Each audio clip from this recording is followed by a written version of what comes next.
어떠한 사랑을 한다 하더라도 기쁨만이 아니라 슬픔도 눈물도 희생도 준비되어야 되는 거예요. 사랑을 감정으로만 하고 그 감정의 변화에 따라서 내 사랑도 움직이는 것이 아니라 사랑의 의지가 발동하여서 내가 슬프고 아프고 힘들어도 그걸 이겨낼 수 있는 것은 내가 결정한 의지이기 때문에 어떤 상황이 벌어져도 이겨낼 수 있다라고 하는 마음이 있어요. 하나님은 감정을 앞세우지 않습니다.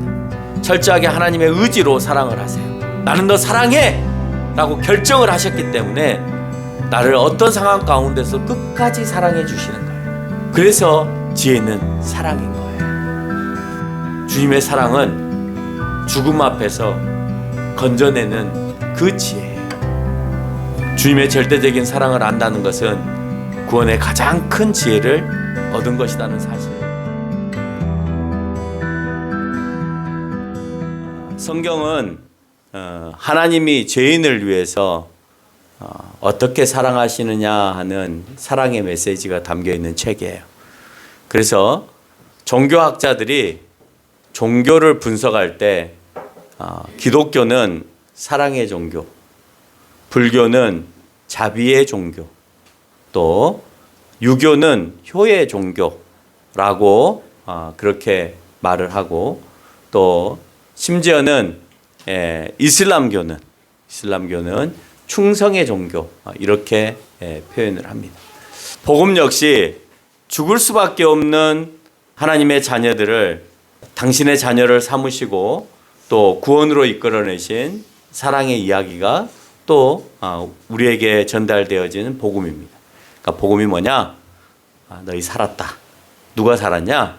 내가 자녀 삼은 너희가 살았다 라고 하는 것입니다. 아가서는 성경 전체가 달콤한 사랑 이야기입니다. 이 사랑 이야기에서 우리는 하나님의 사랑과 예수님의 사랑을 찾아볼 수가 있습니다. 오늘 왜 그런 사랑을 하느냐라고 하는 것에 대한 대답은 그를 진정으로 사랑하기 때문이다라는 거예요. 오늘 아가서를 통하여서 여러분이 알아야 되는 것은 너희가 왜 그렇게 희생하느냐라는 말 앞에서 내가 예수님을 지독스럽게 사랑해서 그래서 내가 그런 희생도 감내한다라는 말이 되는 것입니다. 아가서를 읽다 보면 사랑에 빠지면 이렇게 닭살 돋는 달콤한 표현도 하는구나 라는 생각을 합니다. 여러분 혹시 연애를 안 해보신 분들은 연애를 하다가 멋진 표현이 생각나지 않거든. 아가서를 읽으면 여인이 솔로몬에게 한 달콤한 메시지, 또 솔로몬이 여인에게 한 달콤한 메시지가 있어요. 잘 베껴서 조금 적당히 요리를 해가지고, 또 혹시 이미 결혼을 했어도 멋진 표현을 좀 하고 싶으면 내 아내에게 현대적으로 어떻게 표현을 할 건가 하는 걸 고민해 보는 것도 좋겠다, 이런 생각을 해보고, 5장 10절부터 술라미 여인이 솔로몬을 향해서 이렇게 표현합니다. 잘 들어보세요. 어떻게 표현하는지. 사랑하면 이렇게 표현합니다. 닭살 돋을 정도로 달콤한 표현을 합니다. 희고도 붉고 많은 사람 가운데 뛰어나다. 머리는 숭근 같고 머리털은 꼬불꼬불 까마귀같이 검다. 눈은 비둘기처럼 우유로 씻은 듯 아름답고, 뺨은 향기로운 꽃밭 같고, 입술은 백합화 같고, 손은 황금옥을 둘린 황금 놀이개 같고, 몸은 아로새긴 상아에 총욕을 입힌 듯하고, 다리는 숭근 받침에 세운 화반석 기둥 같고, 생김새는 레바논에 있는 백향목처럼 보이는 것이 좋구나 라고 표현하고 있습니다. 그래서 살은 희고 그러면서도 붉고, 머리털은 반짝반짝하면서도 까마귀 털처럼 반질반질 까만색의 윤기 나는 털이고, 눈은 우유빛처럼 그렇게 하얗게 영롱한 빛을 취하고, 몸에서는 온갖 향기가 나는 것 같고, 팔다리는 건강해 보이는 사람이 누굴까 하고 고민을 하다가 전 국민이, 할머니들도 사랑하는 그 남자를 하나 찾았습니다. 그 남자가 이 남자입니다. 한번 보여주세요. 지금 이런 표현을 받을 수 있는 남자, 덱스입니다. 이렇게 표현되어질 수 있는 남자는 덱스밖에 없는 거예요. 예, 그렇죠? 우윳빛에 그리고 희지만 붉은 듯한 머릿결은 까마귀처럼 쫙 이렇게 늘어뜨리고 할머니들도 좋아하는 남자 덱스. 그런데 자 이분은 어떠세요? 이분은 한번 보여주세요. 이분은 멋있잖아요. 그렇죠? 짜부됐죠? 좀 날씬하게 해야 되는데 짜부로 만들어놨죠? 이분은 어떠세요? 예수님 멋있잖아요. 그렇죠? 정말 뭐 이 시대에 갖다 놔도 덱스 못지않는 외모를 갖고 계시는 예수님. 얼마나 사랑하면 내가 예수님을 그려야 되겠다라고 할 때 중세시대 때 가장 멋진 남자를 데려다가 그래 예수님이라면 이 정도는 돼야 돼. 내가 사랑하는 예수님은 누가 봐도 사랑스러운 외모를 가지고 있어야 돼 라고 생각해서 중세 화가들이 예수님을 이렇게 그렸다는 거예요. 요한복음 3장 16절의 말씀을 보면 하나님이 세상을 이처럼 사랑하사 어느 정도로 사랑하냐? 이처럼 사랑하는데 이처럼이 뭐냐? 이처럼이 지시하는 것은 독생자를 주신 거예요. 어느 정도나 사랑하냐? 독생자를 줄 만큼 사랑한다. 이는 저를 믿는 자마다 멸망치 않고 영생을 얻게 하려 하십니다. 독생자를 주신 이유가 뭐냐? 너희를 멸망시키지 않고 영원히 살게 하기 위해서 내가 예수를 줬다. 내 독생자를 줬다. 얼마나 사랑하면 하나밖에 없는 자기 아들을 그 백성들을 향하여서 내어줄 수 있느냐라고 하는 거예요. 여러분 얼마나 사랑하면 내 자식을 내어줄 수 있어요? 얼마나 사랑하면 내 아들도 아낌없이 내어서 그 일을 감당하게 할 수 있냐라고 하는 거예요.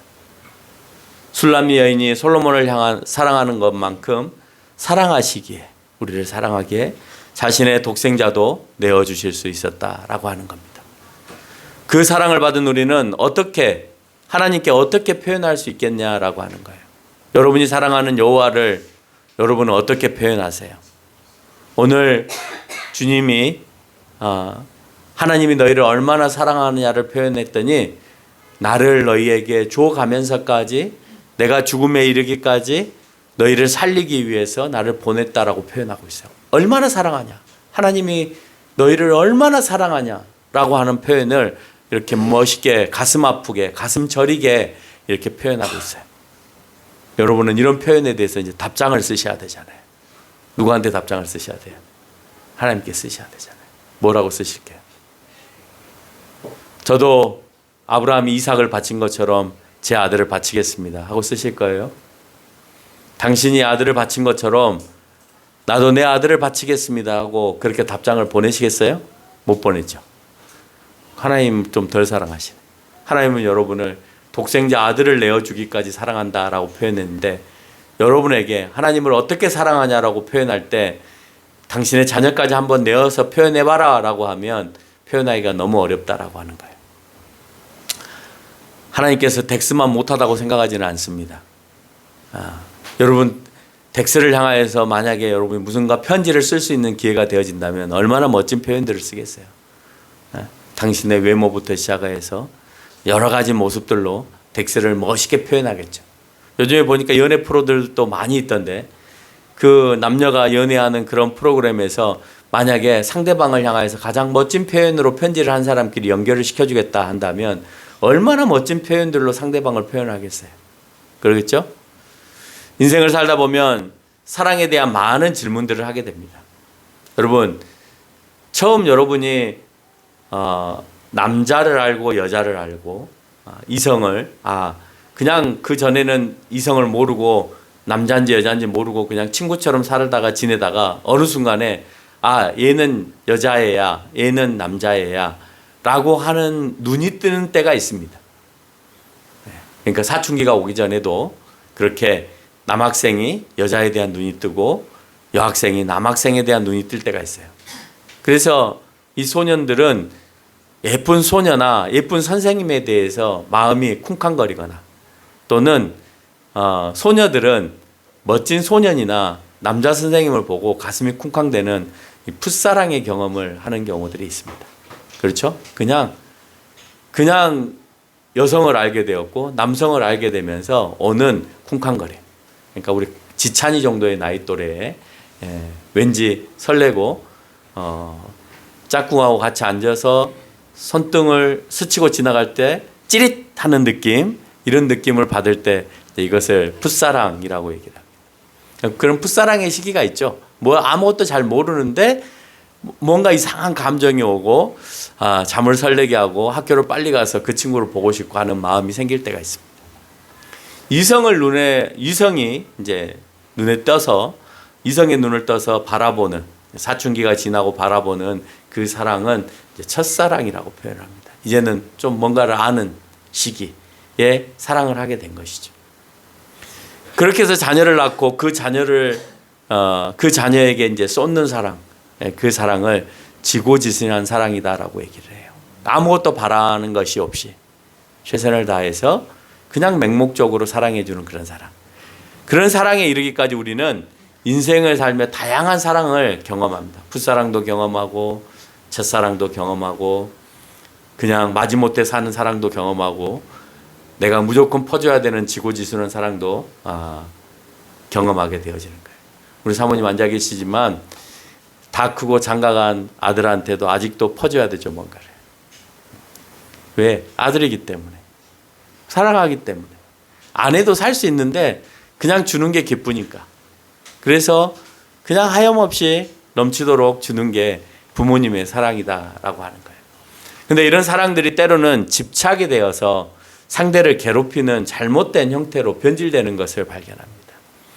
풋풋한 사랑을 잘못하면 그 소녀가 놀고 있는 것을 방해하거나 계속해서 놀려대는 행위를 합니다. 이게 잘못된 행위죠. 이 행위가 사춘기를 지나서 성인이 돼서도 똑같은 행동으로 변화가 이루어지지 않고 똑같은 행동으로 가게 되면 어떻게 바뀌느냐? 첫사랑에 가서는 그 첫사랑했던 사람이 나를 안 봐주거나 나한테 관심을 안 가져주면 스토킹을 하거나 데이트 폭력을 일삼는 그런 일들로 바뀌게 되는 거예요. 더 나아가서 이제는 내가 맹목적으로 줘야 되는 사랑에 이를 때, 내가 자녀를 낳고 자녀를 교육하는 단계에 있을 때 내가 그 지고지순한 사랑에 집착이 들어가기 시작하면 거기 안에 자식에게 내가 투영이 되어져서 자신의 꿈을 대신 자식이 이루어주기를 바라는 집요함. 그래서 그것을 이루기 위해서 자식을 계속해서 부모가 가스라이팅을 하면서 그 일을 이루어갈 수 있게끔 이끌어가는 잘못된 그 사랑의 모습들도 발견하게 되어집니다. 우리는 삶을 살면서 아무리 좋고 멋진 사랑이라도 왜곡되면 상대에게 치명적이 될 수 있다라고 하는 사실을 느끼게 되어져요. 사랑이 사랑이 아니라 사랑이 집착이 되어지거나 또는 사랑이 나만 바라보게 하는 아주 뭐라고 할까요?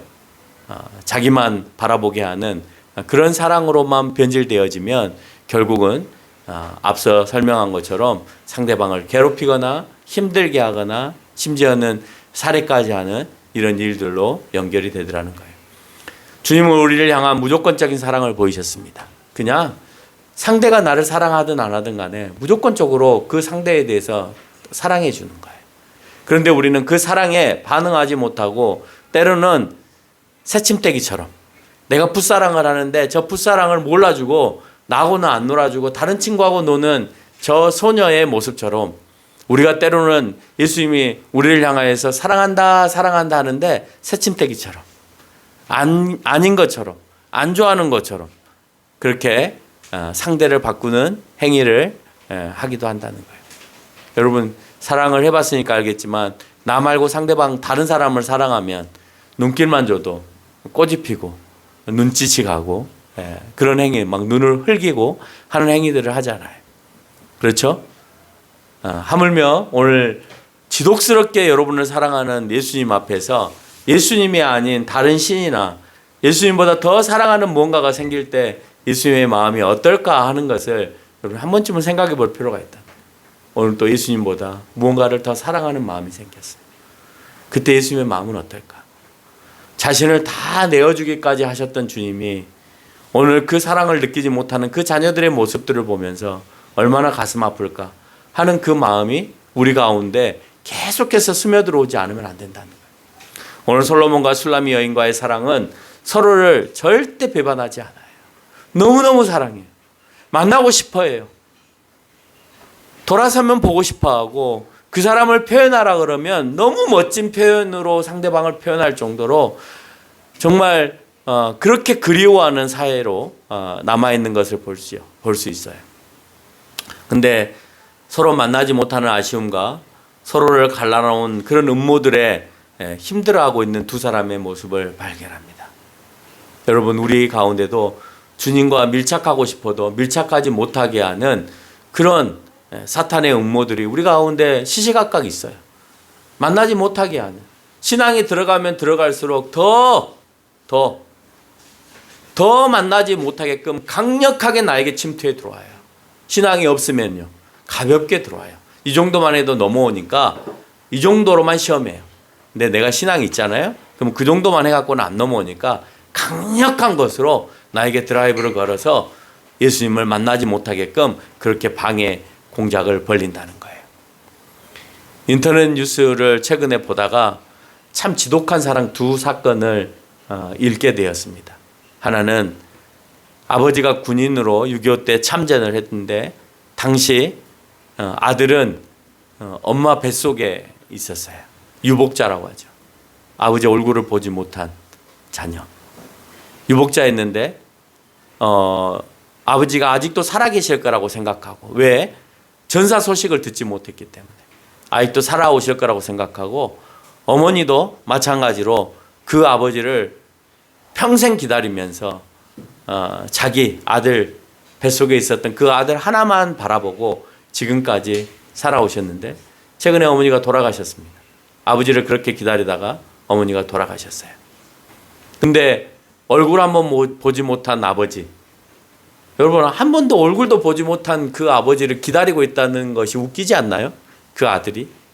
그렇죠? 엄마는 얼굴을 보고 아들을 임신을 했으니까 남편에 대한 그리움이 있겠지만 아들은 한 번도 보지 못한 아버지에 대한 그리움이 있었어요. 근데 전사 소식이 들리지 않으니까 언젠가는 살아서 돌아오시겠지라는 생각을 한 거예요. 근데 어느 날 병무청에서 연락이 왔습니다. 혹시 당신의 아버지가 어디에 입대해서 어디에서 전쟁을 치르신 분이 아닙니까? 맞다는 거예요. 근데 성함은 다른데 유전자 검사를 한번 해봤으면 좋겠다. 그래서 유전자 검사를 해봤더니 그 아버지가 다른 이름으로 국립묘지에 이렇게 묻혀 있는 사실을 알게 되었습니다. 그래서 그 묘지를 그 아들이 이제 찾아가서 엉엉 우는 그 장면을 인터넷 뉴스를 통해서 보게 되었습니다.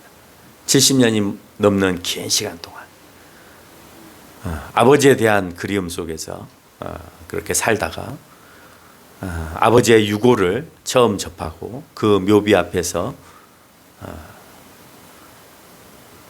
본인이 잘못하지 않았음에도 불구하고 불효자라고 하는 그런 표현을 해가면서까지 아버지 앞에 다 늙은 아들이 엉엉 우는 모습을 발견하게 됩니다. 왜 그럴까요? 사랑하기 때문에. 사랑하기 때문에. 그분이 나를 위해서 그렇게 살아오신 것에 대한 고마움 때문에 이런 모습을 우리가 볼 수 있다는 거죠. 또 한 사건을 TV에서 봤습니다. 17살 때 잃어버린 딸, 17살 된 어린아이를 잃어버렸던 그 딸을 찾아다니는 아버지, 25년 동안이나 그 17살에 잃어버린 그 딸을 찾아서 전국 방방곡곡을 또 이 포스터를 받지 않은 사람이 대한민국에 없을 정도로 수천만 장의 이 유인물을 찍어서 모든 사람에게, 방방곡곡에 있는 사람에게 전달하면서 다녔는데 이분이 마지막에 어느 지역에 이걸 돌리러 가다가 그만 교통사고로 숨졌다라고 하는 사연을 접하게 되었습니다. 자기의 삶이 없었죠. 25년 동안의 자기의 삶은 하나도 없었습니다. 50대의 딸을 잃고 70이 넘고 80이 다 될 정도로 생계도 거부하고 그 딸을 찾아 헤매 다니는 이유가 뭐였을까요? 아직도 살아있을 거라는 희망, 내가 사랑하는 딸을 만나야 되겠다라고 하는 그 열정이 오늘 그 아버지를 비가 오나 눈이 오나 날씨가 더우나 추우나 찾아다녔던 그 아버지의 모습을 발견하게 됩니다. 얼마나 그립고 사랑했으면 포기하지 않고 아버지를 찾고 딸을 찾았을까 하는 거예요. 여러분, 하나님을 얼마나 사랑하면 내가 포기하지 않고 계속해서 그 하나님에게서 떨어지지 않기 위해서 살아갈까요? 얼마나 사랑하면 당신은 왕이고 나는 한낱 저 변방에 아프리카에 사는 한 여인임에도 불구하고 이루어질 수 없을 것 같은 그 사랑을 이루기 위해서 오늘 또 손꼽아 당신을 기다리고 또 오늘 또 손꼽아 그 여인을 기다리는 그 사랑을 하게 될까요? 여러분이 어느 정도나 하나님을 사랑해야 포기하지 않고 끝까지 내가 하나님과 이 관계가 끊어지지 않기 위해서, 주님과 이 관계가 끊어지지 않기 위해서 오늘 또 끊어질까 봐 조바심을 가지고 그렇게 살아가겠냐는 거예요. 여러분, 교회에 나왔다고 해서 예수님과의 관계가 안 끊어진 게 아니에요. 교회에 나왔어도 예수님의 관계가 끊어져 있을 수 있어요.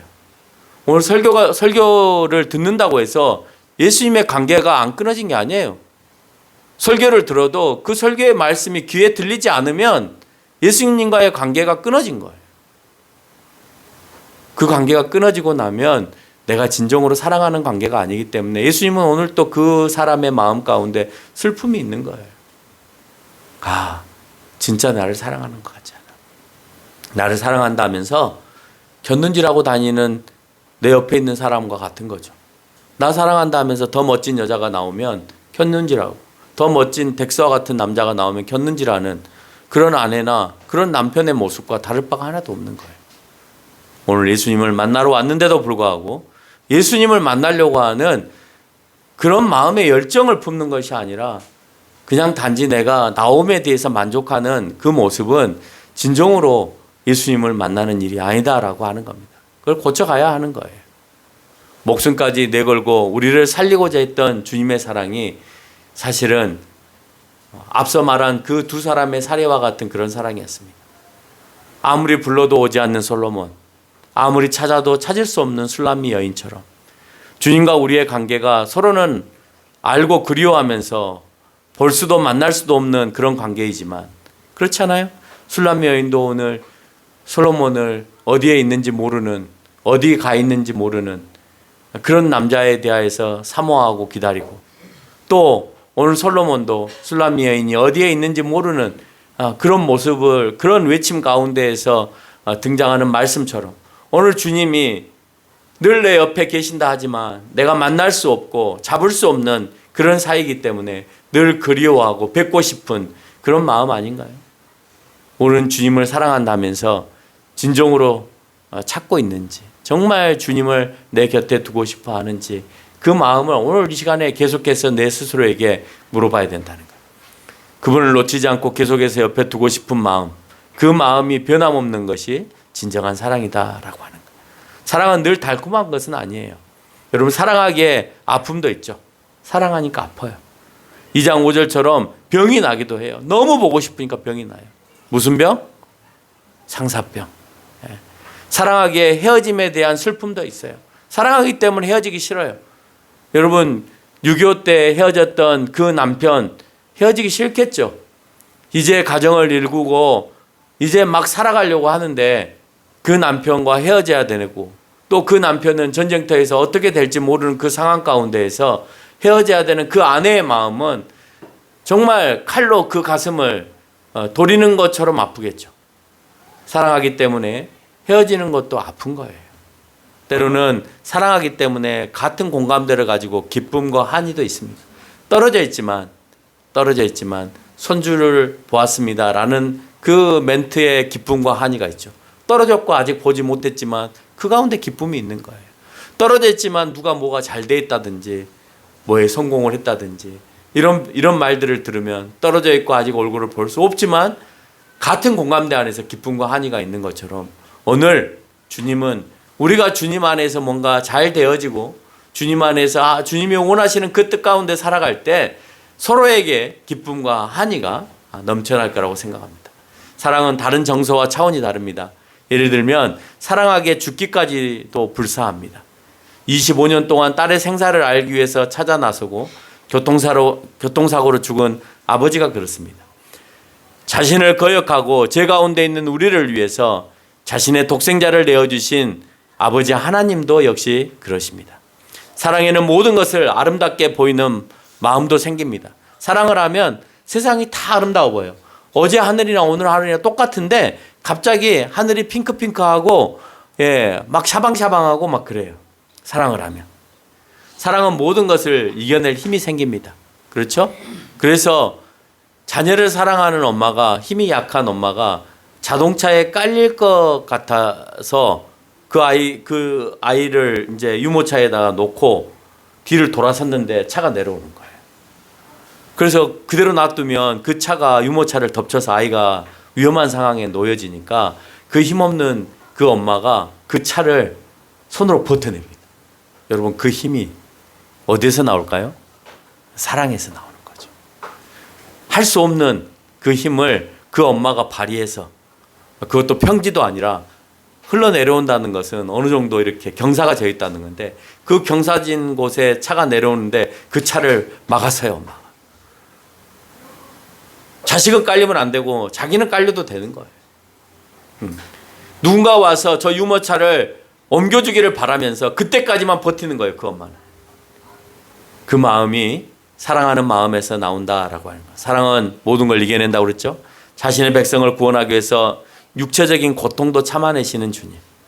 사랑하기 때문에 자신이 겪어야 되는 그 고통. 그래서 정말 이 잔을 피하고 싶음에도 불구하고 내 백성을 사랑하기에 그것을 끝까지 이기면서 감당하셨던 예수님. 우리가 그 예수님의 사랑을 느끼면 느낄수록 정말 지독스럽다라는 생각을 하게 되는 거죠. 그런 사랑을 누구나 원하지만 누구나 하지 못한다라고 하는 거예요. 그래서 천국도 누구나의 것이 아니라 주님을 이렇게 지독스럽게 사랑하는 사람의 것이다라고 하는 거예요. 그런 신부만이 그런 신랑을 취할 수 있다는 거예요. 어떠한 사랑을 한다 하더라도 기쁨만이 아니라 슬픔도 눈물도 희생도 준비되어야 되는 거예요. 사랑은 장미와 같은 것 같아요.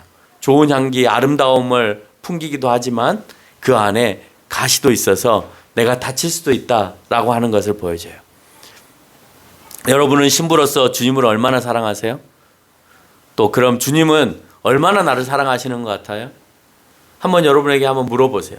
자신을 죽음에 이르기까지 내어주신 희생적 사랑을 여러분 느끼세요? 사랑하기에 사랑 안에 담겨있는 고통도 내가 감당해야 되겠다라고 하는 그 마음을 한번 먹어본 적 있나요?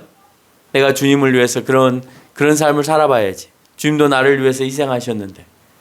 여러분, 그런 마음까지 가야 진짜 예수님을 사랑한 거죠. 사랑함에 있어서 중요한 것이 있습니다. 그것은 사랑함에 있어서 감정을 이겨낼 수 있는 의지가 있어야 된다라고 하는 거예요. 여러분, 감정이 앞서면 안 돼요.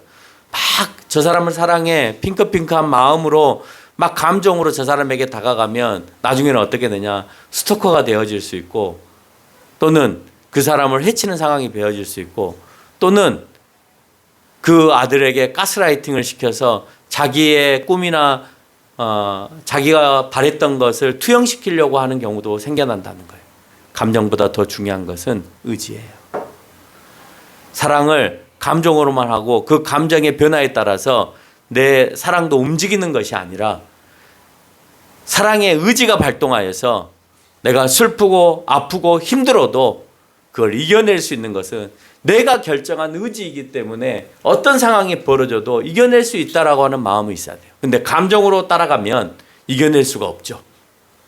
내가 마음이 아픈데 어떻게 이겨내요? 근데 내가 의지로 저 사람을 사랑한다라고 결정을 했으면 어떤 사랑이 되더라도, 나에게 아픈 감정이 오더라도, 슬픈 감정이 오더라도, 즐거운 감정이 오더라도 내가 끝까지 그 의지에 따라서 내 사랑을 실현하게 되어진다는 거예요. 여러분, 내 자녀가 속 썩힌다고 해서 감정을 따라서 가면 싫죠? 그렇지 않아요? 싫죠? 여러분, 자녀를 감정으로 사랑하는지 의지로 사랑하는지를 잘 보세요. 내가 저 자녀를 의지로 사랑하면, 내 결정에 의해서 쟤는 내 아들이야. 그리고 내가 낳은 아들이야. 잘하든 못하든 내 아들이야라고 생각하면, 그러면 감정이 그 가운데 동반되어지지 않아요. 최대한 내가 절제하려고 노력을 해요. 왜? 내 의지로 결정되어진 거니까. 근데 감정으로 내가 저 사람을 사랑한다면, 내 자녀를 사랑한다면 예쁠 때는 마냥 예쁘고 싫을 때는 마냥 싫어지는 그런 모습이 되어진다는 거예요. 주님을 향한 사랑은 내 성령께서 이끄셔서 전인적으로 사랑하기에 어떤 상황에도 흔들리지 않는다라고 하는 것을 여러분이 숙지해야 돼요. 하나님은 감정을 앞세우지 않습니다. 철저하게 하나님의 의지로 사랑을 하세요. 제가 어떻게 나에게 나오든지 간에 저 나오는 모습으로 내가 쟤를 사랑해야 되겠다 하면 우리 절대 사랑할 수 없죠, 하나님이. 그런데 나는 너 사랑해! 라고 결정을 하셨기 때문에 나를 어떤 상황 가운데서 끝까지 사랑해 주시는 거예요. 여러분의 자녀, 여러분의 가정, 여러분의 부인이나 남편은 그런 마음으로 사랑하는 거잖아요. 실수할 수 있죠. 내 가족들이 실수할 수 있죠. 그래도 내가 사랑하는 것은 감정으로 사랑하는 것이 아니라 내가 결정했기 때문에 사랑하는 거예요. 자신이 사랑하는 백성들이 정말 많은 미운 짓을 해도 참으시고 왜냐? 이미 하나님이 계획에 있으시기 때문에 그 의지대로 하나님은 움직이시기 때문에 그렇다는 거예요. 결론을 맺겠습니다. 사랑은 남녀 간의 사랑 이야기, 또 구체적으로 솔로몬과 술람미 여인 간의 사랑 이야기, 신랑과 신부의 사랑 이야기로 전개됩니다. 신약에 와서 주님은 우리의 신랑 되시고 우리는 주님의 신부 된다라고 말씀하고 계십니다. 언제 오실지 모르는 신랑을 맞이할 신부가 지혜로운 거잖아요. 여러분은 그런 신부의 준비가 되어 있는지 오늘 이 시간을 통해서 한번 물어볼 필요가 있다는 거예요. 여러분, 그렇게 사랑하는 예수님이 오늘 오셔서 나를 불러서 나와 같이 혼인잔치에 가자라고 할 때 나는 그 혼인잔치에 참여할 순결한 신부의 모습을 가지고 있는가? 아니면 내가 한눈 팔고 딴짓을 했던 신부의 모습이었는가? 신랑의 모습이었는가를 돌이켜봐야 된다는 거예요. 솔로몬은 많은 지혜서를 썼습니다. 그렇죠? 그래서 지혜는 이거야 라는 말들을 잠언을 통해서, 전도서를 통해서, 아가서를 통해서 얘기하고 있습니다. 아가서는 사랑 얘기를 해요. 그리고 그 사랑이 지혜래요. 사랑을 잘하는 법을 다루었다기보다는 자신이 하고 있는 찐 사랑을 잘 표현한 거예요. 여기서 신랑 되신 주님이 신부인 우리를 향한 사랑은 죽음에서 건지신 지혜이고, 솔로몬이 전도서에서 언급한 대로 진정한 지혜는 죽음 앞에서 그 문제를 해결할 수 있느냐라고 하는 것이 지혜라고 얘기했어요. 주님의 사랑은 죽음 앞에서 건져내는 그 지혜예요. 그래서 지혜는 사랑인 거예요. 주님의 절대적인 사랑을 안다는 것은 구원의 가장 큰 지혜를 얻은 것이라는 사실을 깨달아 아는 저와 여러분이 되시기를 바랍니다.